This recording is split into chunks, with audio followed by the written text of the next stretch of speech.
Hi, everyone. Welcome to another episode of Talking Deals with David. Humira, how are you? Great, David. How are you today?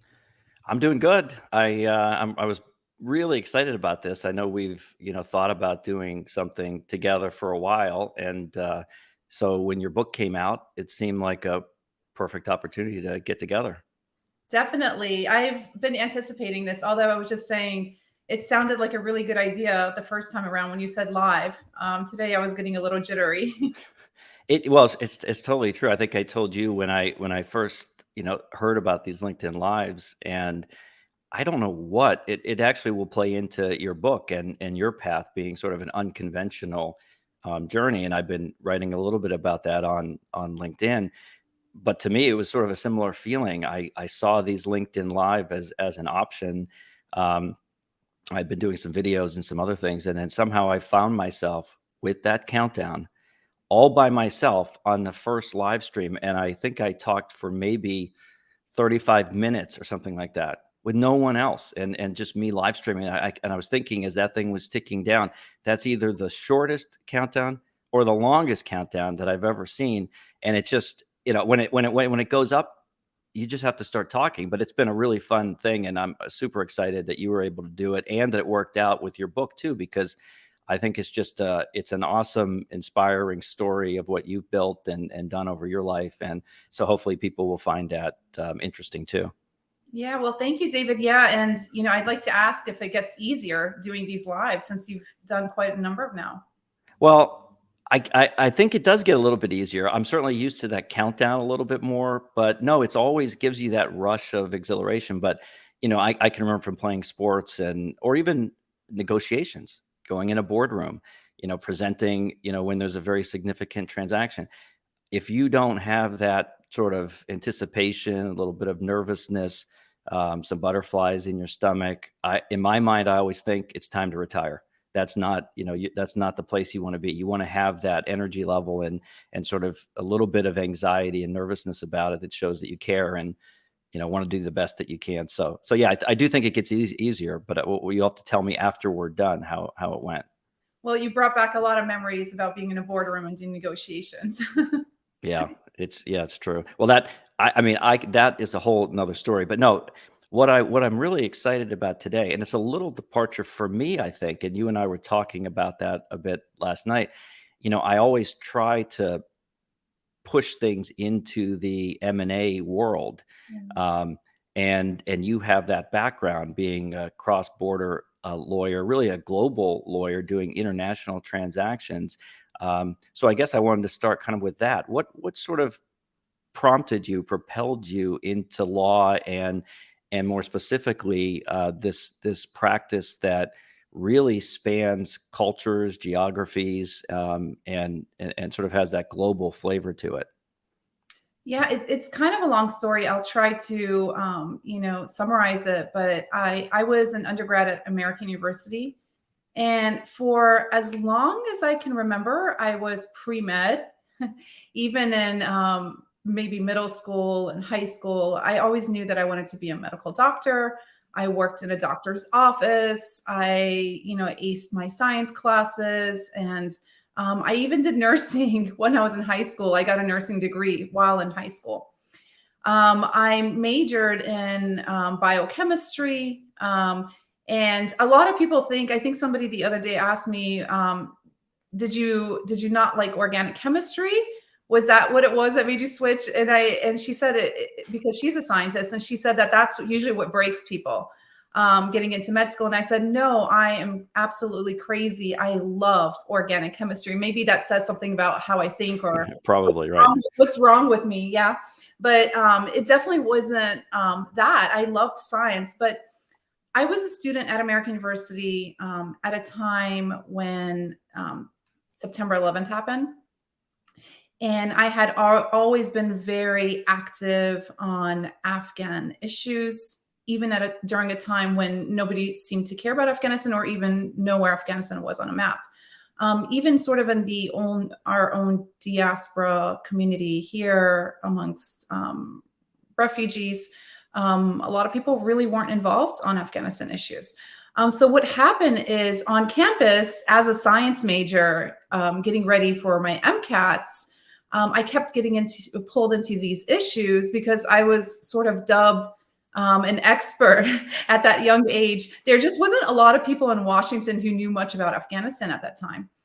And the more I got pulled into it, looking into judicial issues and everything that was going on, I'll spare everybody about that. I ended up taking the legal path and going to law school. So I ended up minoring in those science courses. And that's why I know all this random stuff about medicine and anatomy and physiology. Right. I don't know how much that helped me in my legal career, but that's pretty much how I got my start. And to answer your question in regards to the international aspect of it, I really wanted to stand out in the legal field. Back when I went to law school, it was like, yeah, you did corporate law and you did common law, and it was a very, very rigid environment. So that's sort of where my unconventionalism played in by having that international aspect to it, which was very difficult at that time because I was too different. It only started helping me later in my legal career when I went abroad and I came back to the US, and now all of a sudden we're in a more globalized world, or a more globalized legal industry. Well, it seems like, one of the things you talk about in your book is sort of following your gut, maybe doing things a little bit different than, other people might do. And it leads you to different experiences and a different path. And, if you just kind of went from A to B to C. And so many people, for those who want to ask questions, please feel free to do so. And we'll try to answer those or kind of direct the conversation. But a lot of people are asking about the book. So I have my copy, of course, and it's definitely been read a couple times, but here it is. And I think I posted a little bit about it. It's just an incredible cover too, which I love. And it has so many interesting stories. I guess I'd be curious, Humira, how do you describe the book? To me, it sort of has a bit of a flavor of some storytelling, a bit of a biography, some self-help type, guidance and wisdom that you've learned over the years. But it all ties together, I think, in this sort of unconventional person doing unconventional things. And I think it's really inspirational, whether you do what I do, mergers and acquisitions all day, or doing things like you're doing that we'll talk about it with DigiCounsel and some of the other entrepreneurial things that you're working on. But what got you to think about doing a book, and how was my description? I guess I would say, is that similar to what you think of it, or do you view it in a bit different way? It's spot on. It's so hard to describe it, right? Because you're trying to describe not only the words on the page, but me as a person, right? And I am unconventional, and I am all about storytelling. And I feel like I do have a lot of wisdom. And the reason I have a lot of wisdom to offer is because I was very intentional about obtaining that wisdom. And I'm always trying to learn. And a lot of that wisdom came naturally through maybe my travels and my experiences, but a lot of it also came from speaking to elders and traveling the world and, learning from other people. But you did say something, and I want to give credit. The cover was designed by Vivica Hess, and it was kind of it was difficult for me to put my face on the cover because if you know me at all this past year, I'm not about self-promotion, and I tend to hide myself. And that's something that I struggle with my whole life.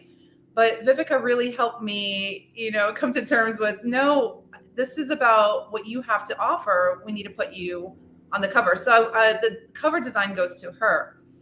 In terms of why I wrote the book, so I think that the reason I wrote this book is because some of the questions that come up on a day-to-day basis for me, about happiness, about fulfillment, about, how I juggle being, whether I was a corporate attorney at that time or doing some of the work that I'm doing now. How do I juggle being a single mom, raising kids and all of that, and still have a smile on my face? because this smile is actually natural. It's not forced at all.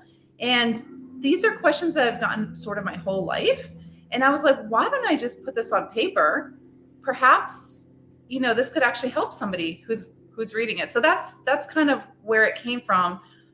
It wasn't intended to be a memoir of sorts, but I think teaching through storytelling resonates with people. And I think I love learning through storytelling. If you tell me, about your weekends and what you learned from it, or I can draw conclusions from your weekends, your experiences.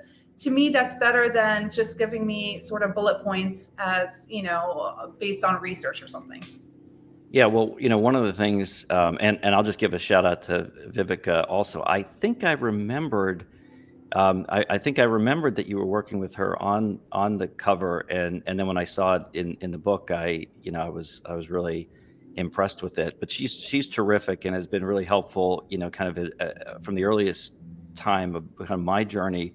These last 8 months or so on LinkedIn, and Vivica has so many just interesting ways of thinking about LinkedIn, thinking about legal practice, and sort of blending those things together. And she actually commented, Humira, also saying multi-passionate in describing you, and I think that definitely is true. You always, and I've noticed that since we talked first, but you feel that in the book as well. You really have a sense of enthusiasm and passion for living, for food, obviously for your two kids, legal practice, the work that you're doing, with your new company. So all of those things blend together. But reminds me of that. It's a wonderful author, Annie Dillard, and she has a quote that you often will see that goes something to the effect of how we spend our days is how we live our lives. And it always struck me that in the heat of doing deals like I do every day, the days just sort of tick by. And you almost feel like you're doing the same thing every day. It's just thrust upon you. And one of the lessons I think I got from your book is to really be intentional about what you choose to spend your time on. And it reminded me of Annie Dillard's sort of admonition to focus on the hours, the minutes of your day, because when you look back, that becomes your life. So is that intentionality really part of how you approach your work and life and being a mom? Yes, and I think somebody else, and this is something that I've always lived by, but it always feels good when smart people have sort of the same ideology. Chad Abud, who's also part of DigiCounsel, he's all about like be intentional, and that's just kind of reinforcing what I've always believed in and I've always done. Maybe I never thought of it that way, and when you put it on paper, it makes sense, right? And part of writing the book was me going into my own mind and asking myself, why am I so happy? Why do I get up every morning with a smile on my face? How is it that I was able to be successful in XYZ and maybe not in other times, right? What was it that I was doing? And I realized that being intentional was a big part of it. Be intentionally giving, be intentionally forgiving, being intentionally diligent, and maybe the passionate part comes naturally as a result of everything else. But I think being intentional is a big part of the equation. Well, there's lots of great, tips in your book about sort of how you think about that and approach, decision making or, things that you've done in your life, whether it's growing up or in school, or obviously doing, the cross border deals, which is very similar to the kind of the practice that I have. But I do think I love that mix of it, and I think when we've talked about sort of me getting on LinkedIn, I do think there was just something missing, as if you do something long enough for, years or decades, um, I wouldn't say it becomes second nature because, one of the things I love about M&A is every deal is different. Every deal has different personalities, different challenges. And it doesn't matter whether it's a multi-billion-dollar deal or a couple $1 million deal. It still has a lot of really interesting things that kind of cross each other that I've always found, really a fascinating area to practice. So I've never was bored, but I do think LinkedIn has given me an opportunity to maybe express a bit of things that I'm thinking about. It's also allowed me to kind of reconnect to things that I was interested in, back when I was a kid or in college. Um, and you have a very similar, I think, use of LinkedIn. But how has LinkedIn sort of been part of you transitioning from the purely legal role to now what you're doing, writing a book and also doing your new company, DigiCounsel? Oh my gosh, LinkedIn has done so much for me this past year. It's really difficult to put it in words because, to be honest, it's like really deep within. It's sort of emotional. I think when I got on my LinkedIn journey, because I feel like I've always had LinkedIn. I've had it for a while, and I never really knew what to do with those connections that I had. Like, people add you, you add them, and then that's it. And until I think last year, um, when I started seeing a little bit more posts from people in the legal industry opening up about different issues. And that was kind of unheard of before, right? It's the legal industry, it's almost like people were suffering in silence. And so sometimes you think that, oh, you're suffering, so maybe this is just like a you issue. It's not like an industry-wide issue. And so you just continue to go about your way and continue your transactional work, or whatever it is. But I started seeing posts, some stuff around health and wellness, working hours, billing, in the legal industry, just like a lot of different issues, people talking about their addictions and what have you. And that was right around the time when, I had decided that I was going to start this company. And so I started getting a little bit more active. And I think what LinkedIn did for me is not only did it help me build a community where it is so true, and I've seen and I've read other people write it, that LinkedIn friends are actually real friends. And I can't say that about sort of like any other platform. Like, I can't say that about Twitter. Twitter friends are not, for me, at least in my experience, they're not real friends. But LinkedIn friends, I've actually built this community, a strong community, where I can pick up the phone and call you and ask you something and consider it really good advice, or like an actual bond there, right? And with the DigiCounsel community and that LinkedIn community that we created, I mean, I think DigiCounsel was pretty much born on LinkedIn. I can say that because there was, yes, I have another platform that hosts the courses and all of that, but it's not about the videos. It's about the people, and the people are from LinkedIn. So it's really, and it's made me very bold in a way too. I don't think I would have written this book had it not been for the support of the LinkedIn community. Yeah, well, that's one thing that you're just awesome about, and everybody who I think has come across you like I did on LinkedIn. You have this just very engaging personality, and have a knack for sort of building these communities.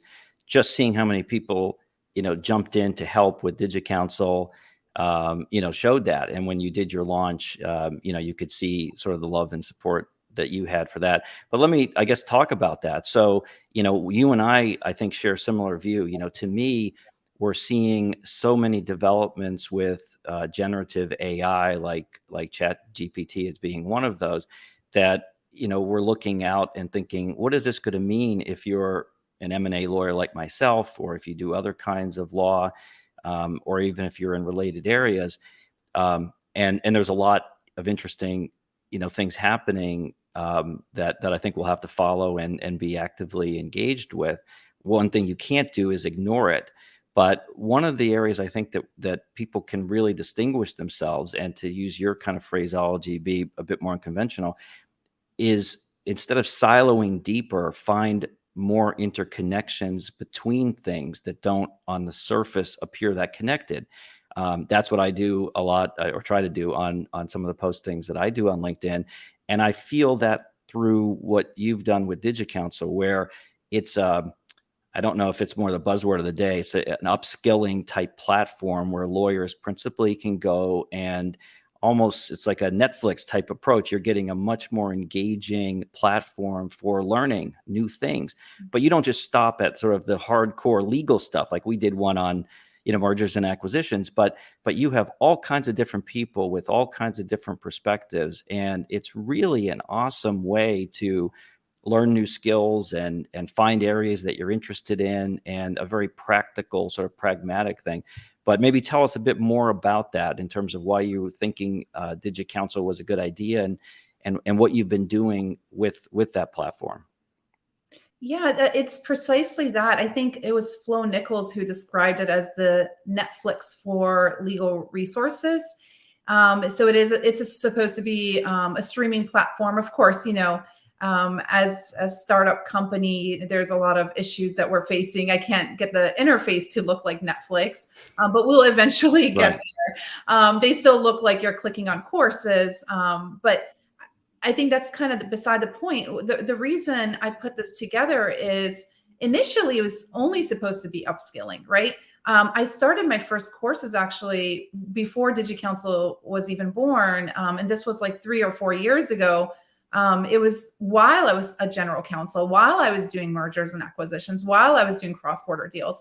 And it's because I had trouble when I graduated from law school. And I've said this before, I aced my contracts course. I took negotiations at Wharton, but I didn't know how to negotiate a deal. And nobody asked me about the mailbox rule. They were just like, review this contract. I didn't even know what a preamble section was, okay? Let alone like indemnities and warranties and force majeure and all of that. So I created these courses out of kind of like the goodness of my heart to give it to recent law graduates. But as I was practicing, I realized that there were more issues in the legal industry, not just like the lack of skills.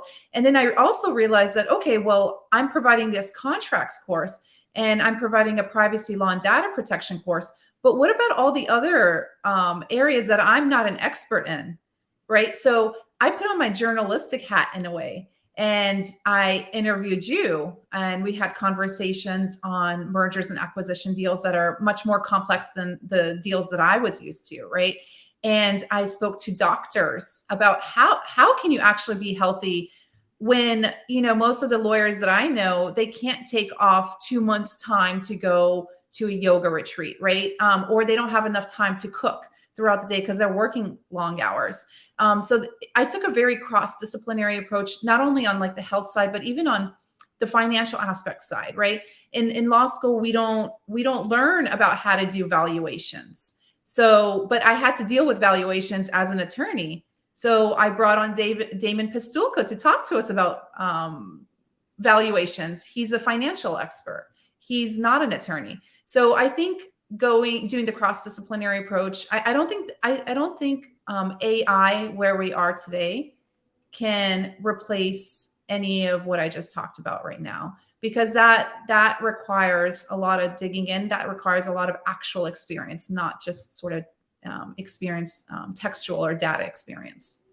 Yeah, it does. And for those who are watching, Shelby, who helps produce these episodes for me, and really is on her own LinkedIn journey of sorts, gave a link to DigiCounsel's website, so you can go and really check it out. And I think it's great for law students, but associates that are working at big law, or even smaller firms that actually have to jump in on day one and figure out, how do I do this? What are the practical tips and guidelines? I don't have the time or energy to sort of read like a 600-page tome, but what do I need to focus on at each step of a deal, or drafting a privacy policy, or other things that you might encounter in your practice, and get sort of a download on key areas to focus on, which I think is great. But then on top of that, you have these other areas which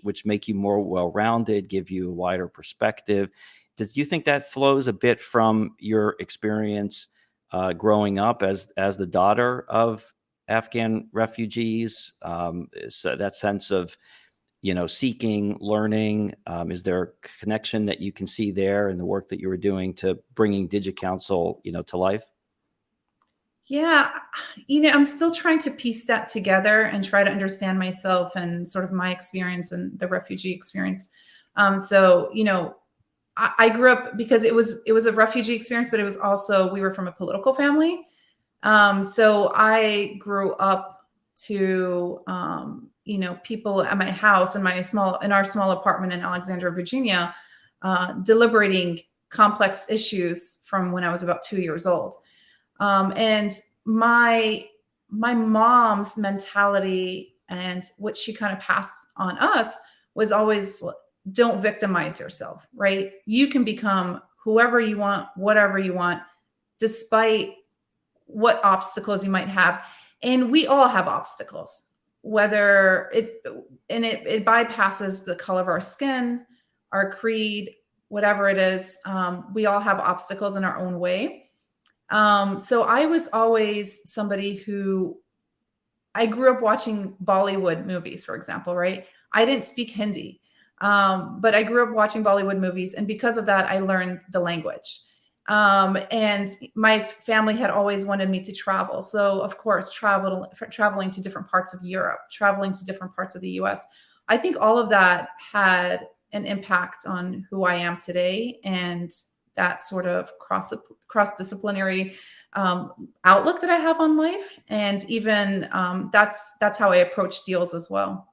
Well, you see that in your book. I mean, you talk about you tell some wonderful stories, and you actually, which might be book two, but you actually kind of pull in some of earlier writing, more fictional writing, which I think is kind of an interesting, blend. So you have sort of that mix, and you're pulling out all the heavy hitters, including Owen McGran, who I see is commenting. Um, Owen wrote the foreword to your book. Which is a great read in and of itself. And so I think that's great. But he points out that, and of course, only Owen would do this, but he watches the courses on DigiCounsel just for fun. I wouldn't admit that, but maybe I've done the same. But they are very enjoyable because you do get a personal connection, to the people that are presenting, that you don't just get in sort of a CLE or sitting in a big room. So I do think that's a really great idea that you came up with, and you've implemented it very well too. That's exactly. I wanted to say that earlier. They're actually fun. And one of the reasons I came up with this idea was because most CLE courses there's a lot of information hoarding, right? It's more like, well, purchase this or come to my law firm to get the real information. And then it's also, a lot of times it's very boring. And so I'm the kind of person, I'm like, David, just cut to the chase. What exactly do I need in a due diligence process? Tell me now. I mean, you've been doing this for so many plus years. Don't withhold the information. And that's always been my approach. I've never sort of like withheld information when it came to training. And I wish somebody had done that for me. Nobody had ever done that for me. I had to learn the hard way. So that's sort of the approach that we take with DigiCounsel. And you know what? Everybody that has been on that platform to teach has also had that approach. So I've been very blessed in that regard as well. Yeah, well, I've actually seen some postings about that, on LinkedIn, maybe in the last few weeks, where um, there's different schools of thought on that, particularly in big law firms. But maybe that's the only experience I really know, firsthand. But maybe you can let me know if it's otherwise. But there is a balancing that, and I think maybe for too long we've erred on the side of figure things out yourself. Even if there's a relatively easy answer or a pretty well-worn path that you should go, you have to kind of, get into it yourself. And sort of that's part of that, steep learning curve that you hear talked about, particularly in the M&A area. What you do is kind of bridge a little different approach and, give people a head start, a little bit of ability to kind of feel confidence, build that confidence over time, which I think is a better way. It's certainly more inclusive, I think. Some people may thrive just fine, in more the throw them in the deep end kind of approach, and you figure it out. And may even look down a bit on people that ask too many questions or want easy answers. So there's a bit of a I guess a mix of approaches, but I think yours is great because it has a lot of deep learning and real experts talking about complicated subjects, but it's in an approachable way that people don't feel intimidated and just decide maybe not to do it. So you might be pulling in more people, to go into areas like mergers and acquisitions, which we, desperately need, who might otherwise be afraid of it or feel like that's not for me. I'm not going to be able to do that. And I love that, part of DigiCounsel, which I think is very well done. Yeah, no, I mean, just the words mergers and acquisitions, it sounds so scary, right? But as a transactional attorney, you realize that you're doing M&A, you're just doing it in bits and pieces, right? And now M&A is about bringing all of it together. So it's really not that scary. And I think the legal industry does try to, or it has in the past, overcomplicated matters, which really can be broken down and simplified. Well, it's almost like a little project management, and you have sort of those, you're developing those kind of legal tech skills, but there is and I don't know that I have that. I don't think that's really one of my, specialties, but there are people that are very good at taking complicated things and, putting them into almost like a project management kind of a model. And I do think for people who learn in that way, Mhm. that can be a really helpful, tool rather than, here's a 150-page, merger agreement, dig in. It for a lot of people that doesn't work very well, and probably sends the wrong message, and keeps a lot of people out of the kind of work that you used to do, that I do now, um, that really have great perspectives and great approaches that we want to encourage to come in rather than be more exclusionary and keep them out. Yeah, and when I initially started this off, I thought it was just going to be sort of for like recent law graduates. But what happened is I realized that this is not an issue with just recent graduates. It's an issue, no matter what level you are in your legal career. So our courses start at sort of the beginner level, and it works its way up to intermediate and advanced levels. Oh, so people can kind of start, and if they haven't had any, familiarity with mergers and acquisitions, sort of get an overview, and then, kind of in a module sort of way, they can continue to, expand their toolkit expertise by watching other ones. Is that kind of how you envision it ultimately Yeah. coming And out? and the thing is so we've only done the soft launch. The official launch is probably going to be about next month. But in the soft launch, I was the supporting actress in all the videos. You were right, Yeah, just because which it's a was critical for me because I said I needed that hand holding, I guess you'd call it, in order to kind of right. get me through it. Right. So in the soft launch, and I said, you know what? That's a good way to start the company. It's a good way to get it's on its feet. And I think there was like 35 courses, close to 40 courses, where I was in every video. So I was basically, doing M&A and arbitration, and I did learn a lot, by the way. But what's happening now, where this is going to become more of a true Netflix experience. So we are going to have an M&A expert do the M&A series, and there's not going to be that much guidelines or restrictions, because that's just not who I am, right? If David likes to do 1 hour long videos for his M&A dissecting a sale purchase agreement, then more power to him. If Jeff Cunningham wants to do 1 hour on the ABA model rules, then that's great. Some people who are doing, some of the presenters who are going to do like the tech courses or the AI courses, they want to do 10-minute videos, and that also works. But I think that's what the beauty of this is this, there's it's everybody's special touch. And if they're guided too much by restrictions, then they're not going to be themselves, and they might not produce the best product. So I do want it to be like a true Netflix experience, and I'm going to take a step back, because there are other fun things that I actually want to do in terms of how I want to present sort of the work that I want to do. And I want to focus on that as well.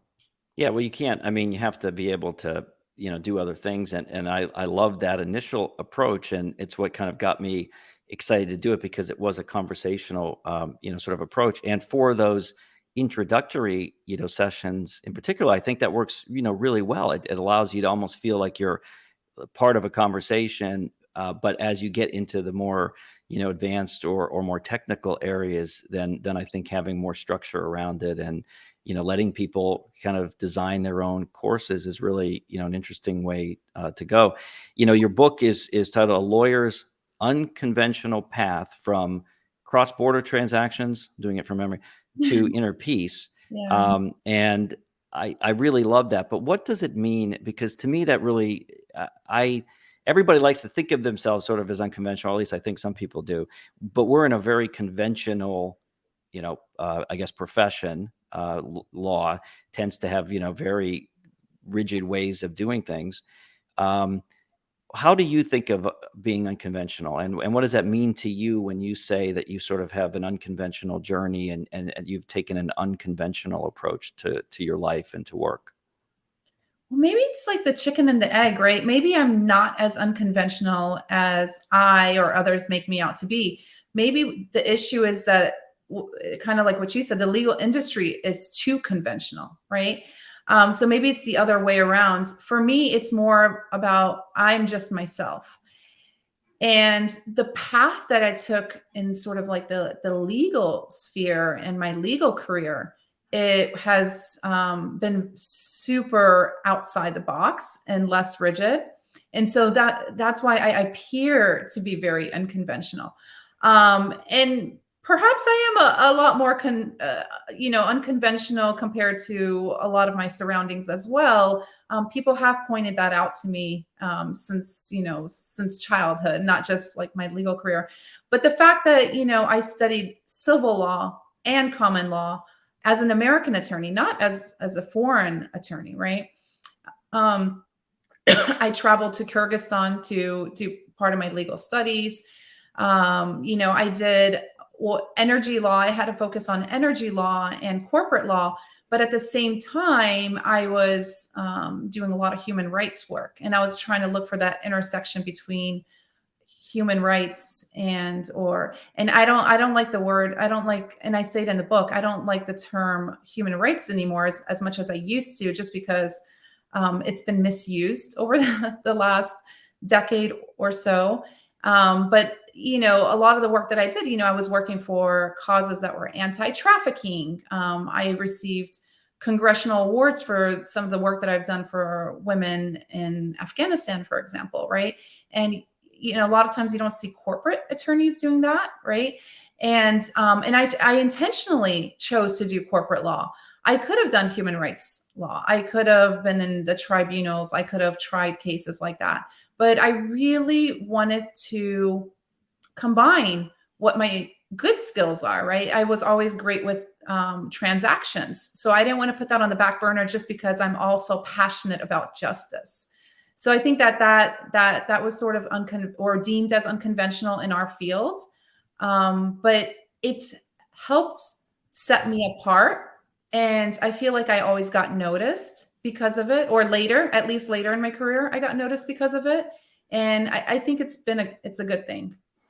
Well, one of the things that I think it was always inspiring to me about you is that you always, favor action, I guess I would say, doing something. And, I posted as I was leading up to this a little bit from the Robert Frost poem, The Road Less Traveled, where he talks about sort of finding, two different paths and picking one. What I always love about that poem is it's probably the most misunderstood poem, at least in kind of the American poetry, because what you see in the poem is actually that the speaker actually can't tell the difference between one path and the other.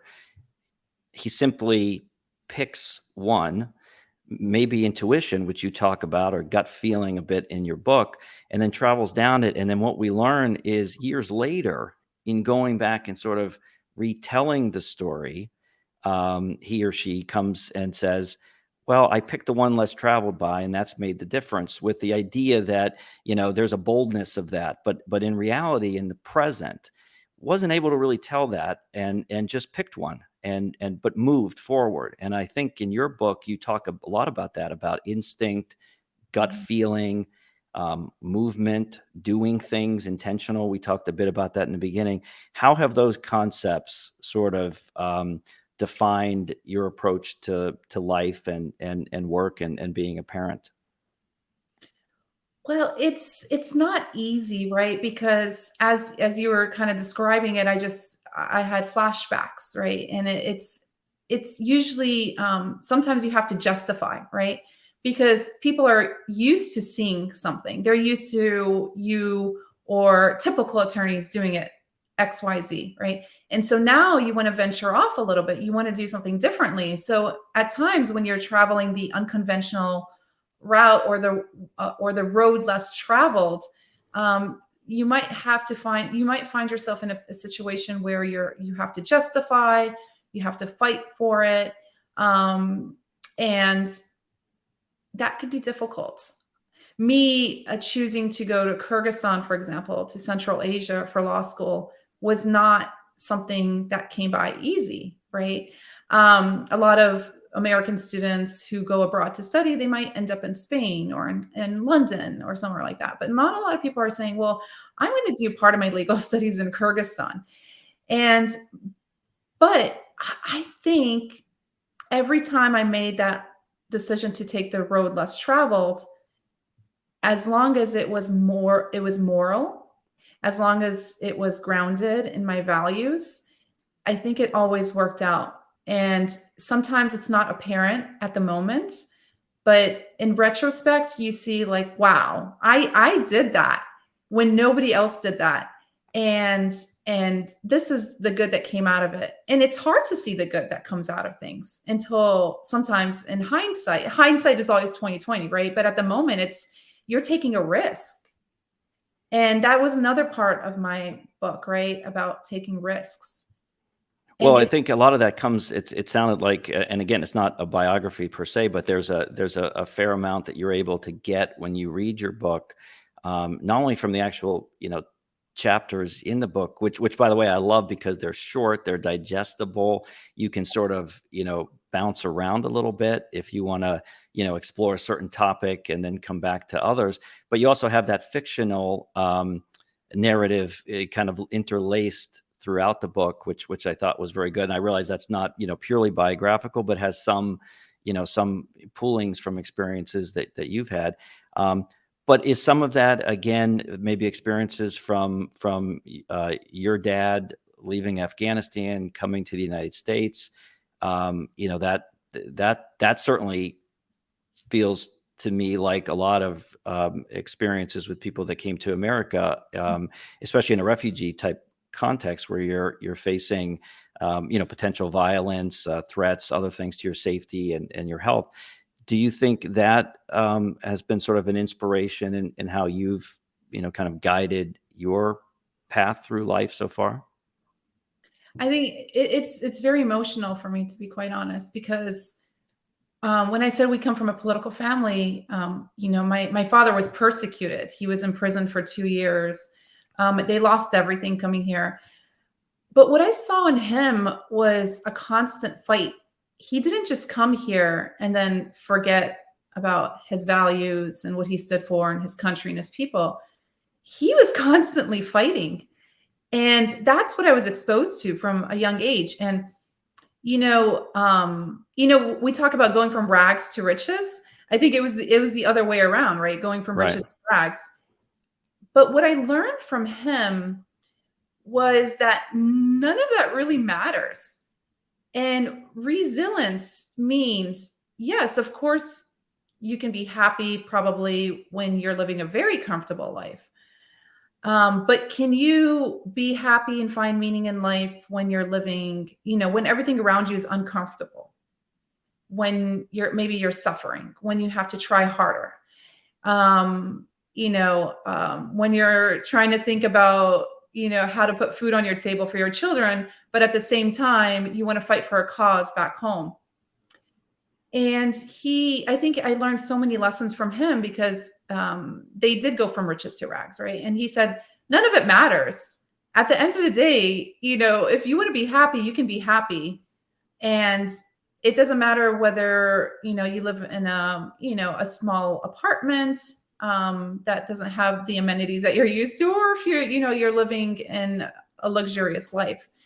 And I think that really made me appreciate life right? Really appreciate life. And then I also, the way I thought about it was my parents didn't come here and sacrifice so much for me to waste my life, for me not to give back to the community that I live here in Virginia, to my people back home. So I don't want to, in a way, I thought of it as I don't want to waste my parents' effort and I don't want to waste myself. And if I am blessed enough to have gotten these skills, if I am blessed enough to have been able to study here to become something, then I have to give back. And that truly, truly brings me fulfillment, which I think that's kind of what the book is about, right? It's not about happiness the way we think about it here in the US or the way most people think about it. It's really about fulfillment and going and doing your passion and your desires and helping the world. And ultimately that leads to happiness. Well, that's one of the great, yeah, that's in maybe chapter 1 of the book or in the beginning. It's a great sort of reminder of the differences between maybe how we think of success or happiness and this more, I guess, more fulsome word of fulfillment, which is very interesting. And I do think, it did bring back to me some of our early discussions, that we had when I was just getting on LinkedIn and trying this. I do think there was a lot of anxiety, or fear, especially being, in a big law firm, being in sort of a very traditional, M&A field of law, which tends to be dominated by a lot of conservative type, approaches and significant matters. And I thought, well, boy, if you're going to be vulnerable and show, kind of your approach to things, how you see the world, you have to anticipate that you're going to have some, friction, I guess, to put it mildly, or stronger pushback, more likely. But you have a great chapter in the book. I think it's a separate chapter, but it's a little bit about that, about having the confidence in who you are and what makes you unique, and finding people that that resonates with, that enjoy that approach, finding sort of your community.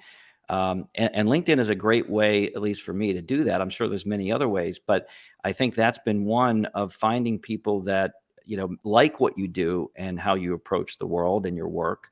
There's many that won't. And you talk a bit about that. How do you think about that in terms of, feeding the approach that you take to some of your work? I mean, have you always been like that, where you've been able to, you know kind of who you are, what your skills are, and if people don't like that, you seem okay with that, or is that something you've developed over time? I think you and I spoke about it a little bit. I wasn't always so confident about my skills, so to say, because like graduating from law school, thinking you're on top of the world, you went to great school, you did well, only to be thrown to the wolves when you actually start practicing. And if you're going in house, a lot of times you don't have like templates to work off of or people to kind of hold your hand or whatever. So I definitely think I questioned my actual skills many times over before I started to realize a lot of people don't know what they're Right. doing. Somehow they make it, and it's like we're foraging for food or whatever, But I've built my skills over the years. I've become really resourceful. I think my strong suit is making connections and having strong relationships.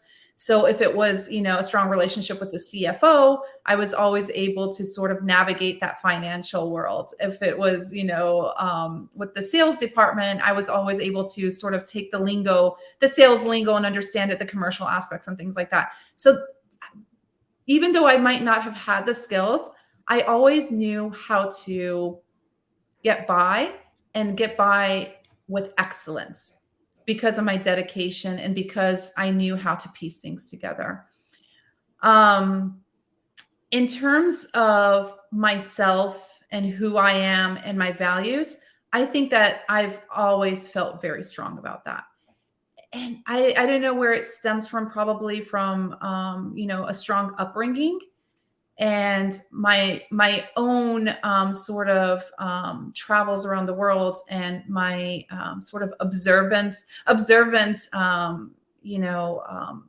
and curious nature, being able to watch people from different walks of life and trying to sort of understand them and dissect it, and then realizing that, hey, just because I'm young doesn't mean I don't know what I'm talking about.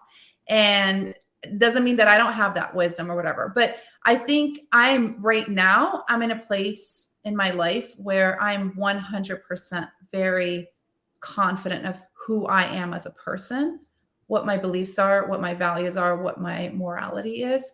And I think, and going back to LinkedIn, I think LinkedIn also helped me with that as well, because some of the people that I worked with, I realized that, hey, look at this person. They're wearing, for example, their faith openly, and they're still thriving in the legal industry. I don't have to hide it. I don't have to hide the fact that I don't drink alcohol, for example, right? Something that, I was always like the minority in a group setting. And so I think that LinkedIn actually helped me become even more um, being open about who I am. And it's so helpful to other people. I know I definitely, gained a lot of perspectives from sort of following what you were doing on LinkedIn as I was just getting started, and really had no idea what I was doing. So having someone that kind of been on that path before, and is willing to be a bit vulnerable and open about the challenges and struggles, really helps, because then you think, okay, that person is sort of, I can see where I have similar, fears, similar anxieties, but here are some strategies that she used and it worked well for her. Let me try those. And I think that feeling of curiosity, and I've been fascinated about this idea of, as I've gotten older and, been doing one job for a long time, of like, thinking back to when I was a kid and the things that were exciting to me then, many of which I just have lost, that you don't do on a day-to-day basis anymore, but you really are the same person in many ways. The child that, had the enthusiasm for medicine or other things that you focused on is sort of still there. It might be channeled in different ways or maybe hidden, especially in the kind of, profession that we work in. But I kind of love that approach. And what's great, I think, about your book is that you kind of get a feel for that. You can sort of see the child version, growing up, doing the things that you were doing, exploring the world. And now I get a feeling it's kind of coming together with the book and with DigiCounsel. Do you have that same feeling inside you that I can see, or is that something that you're still, sort of working toward? Hmm. So what is the question exactly about my childhood, or? Oh, no, I mean, just the idea that I can see a lot of the kinds of curiosity, the things that you're doing in DigiCounsel and in your book, um, with the same kinds of curiosity that you had as a child, that you see coming through in some of the writings that you have in the chapters.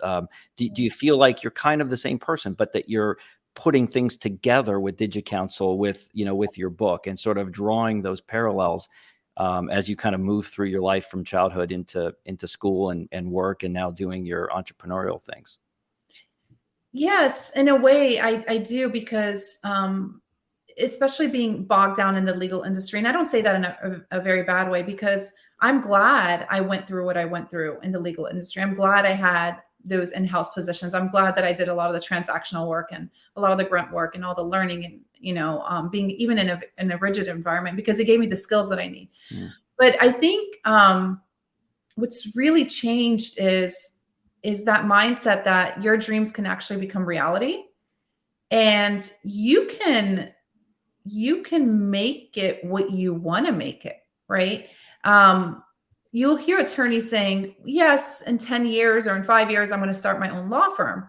But when you ask them, like, what's holding you back right now? Like, what are you scared of? I mean, you've always wanted to have your own law firm. What is it? Is it a financial issue? Is if you really dig deep into what people's fears are or what's holding them back from doing what they love, it's actually not that serious. And that's I took a risk. I took a risk by doing all this. I took a risk in terms of having a steady income, and by starting something that was kind of like, oh, what is she doing?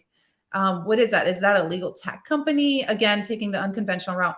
But what I realized, and I also talk about that in the book, is the outcome, even when it's bad, even when you fall, is usually not that bad. It's like, what's going to happen? Are you going to die? Right. It's not that bad. I mean, you might fall down, then what's going to happen? Then you just get back up and you keep going, or you know, take a detour. So yes, in a way, starting DigiCounsel was it ignited the child in me, because children, they just do things, they say things, and you know, it's not censored. It's just they do it, and I feel like that's what I did almost in a way with DigiCounsel, and it's working out. Um, and as a result of DigiCounsel, so many other things came about, right? The legal operations book that we're writing. So it led into other things, and you just don't know when you're starting off what it's going to lead into. So that curiosity, that child in me, those dreams, those aspirations that I had way before I went to law school, it's almost coming together now, and it's all coming together just because I'm in a way fearless. Well, I'm so excited. I mean, you can see that. I know from the first conversation that we had, it's you know, just very inspiring and motivating to see all the, you know, things that you've done and sort of your path, which has had its, you know, winding around, but that's the idea of a journey and sort of following different things. And I love the idea that you approach life, you know, with happiness, with enthusiasm, curiosity. And I mean, I didn't know you're writing the book. I don't think you had told me sort of before it was basically done, but it was so great to actually get it and read it. And so I've been getting I see some questions like, where can you find this book? I think I got my copy on Amazon, but are there other places, or somebody had asked it, can I get it in Canada? Yeah. Where do you find this book? Yeah, so I'm still working out the details, because there's certain parts of the globe that doesn't participate with Amazon, which I didn't even know. But yeah, so on Amazon, and you know, there's a Kindle version, and then there's the paperback version there. Hopefully, in the future, it'll be more available worldwide, and I'll have to look into that. But for right now, it's on Amazon. Okay, yeah, it's great. So everybody should definitely pick up a copy. And like I said, it's very readable, and you can use it in a way almost like a little guidebook where you can go back and sort of explore topics a little bit more. I think you even say that, Hamira, in the book, where you say, you know, take it sentence by sentence, paragraph by paragraph, maybe enjoy it. Think about how you can use some of the lessons that you've learned throughout your life and apply those. So in that sense, it's a very enjoyable read, and it does span many things. And for people interested in poetry, there's a lot of Persian poetry quotes, mostly I think by Rumi. But so you also, is that an area that you know, developed inspiration from, integrating sort of the poetry of Rumi into some of the chapters, which I love because it's so wonderful to kind of frame what you're going to be talking about with those, you know, pearls of wisdom that you see in some of the poetry. Rumi's words are timeless, and they're cross-border.